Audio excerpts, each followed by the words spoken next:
Hello বন্ধুরা, কেমন আছো? আশা করি সব ভালোই আছো। তো আজকে সকাল সকাল একটা বিট রেডি হলো 2025-এর লং টার্ম বিট।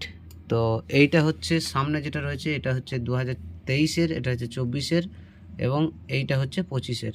তো সবকটা শোনো একবার। এটা 23-এর, তারপর এটা 24-এর, এটা হচ্ছে 24-এর,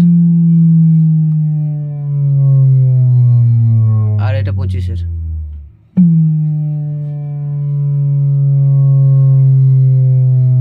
তো বেস নেওয়ার যদি ইচ্ছা হয়, 24 আর 25-এর মধ্যে ফারাক আছে।